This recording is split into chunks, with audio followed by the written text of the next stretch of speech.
ఏంట్రా ఏం చదువుతున్నావు? రెండో క్లాస్. ఏంటి ఎందుకు వచ్చావు హాస్పిటల్కి? టైఫాయిడ్ వచ్చిందా? ఎన్ని రోజులు వచ్చింది? 5 రోజులు ఉందా? ఏంటమ్మా టైఫాయిడ్ అని చెప్పారా? టైఫాయిడ్ అని చెప్పి ఫీవర్ 4 days నుంచి ఫీవర్ 5 days కంప్లైంట్తో వచ్చారు సార్. వామిటింగ్స్, కోల్డ్, కాఫ్ ఉంది. మన ఎగ్జామినేషన్ టోటల్ కౌంట్స్ 20,000కి రేజ్ అయ్యాయి సార్. వైడాల్ 1:160 ఉంది. సో యాంటీబయాటిక్స్ మీద స్టార్ట్ చేశారు. Today 4th day sir admission. 4th day బాగానే ఇంప్రూవ్ అయ్యాడు సార్. మామూలుగా ఎన్ని రోజులు పడుతుంది టైఫాయిడ్ వస్తే? 1 week ఉండాల్సి వస్తుంది.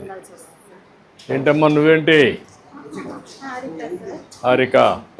ఇన్ఫెక్షన్ 30,000 ఉంది సార్. యాక్చువల్గా వీళ్ళు మనకి 5వ తారీఖే వచ్చారు సార్. ఆ రోజు అడ్మిట్ అవ్వమంటే అడ్మిట్ అవ్వాలి. బయట ట్రీట్మెంట్ ఆర్ఎంపీస్ దగ్గరికి వెళ్ళారు, మళ్ళీ వచ్చారు. ఈసారి టోటల్ కౌంట్స్ 30,000 ఉన్నాయి. 4 days ట్రీట్మెంట్ తర్వాత ఈరోజు 6,000కి వచ్చాయి సార్. ఫీవర్ కూడా సబ్సైడ్ అయిపోయింది. అంతా బాగానే ఉందమ్మా? ట్రీట్మెంట్ అంతా బాగుందా? ఏంటమ్మా నువ్వేంటి? వచ్చింది సార్. నెక్స్ట్ టైం మీద ఐఎన్డి చేసాము. హైయర్ యాంటీబయాటిక్స్ పెట్టాము సార్. ఫిఫ్టాజెమికసిన్ సబ్సైడ్ అయింది. 5th day ఈరోజు. రేపు డిశ్చార్జ్ పెట్టేస్తాం సార్.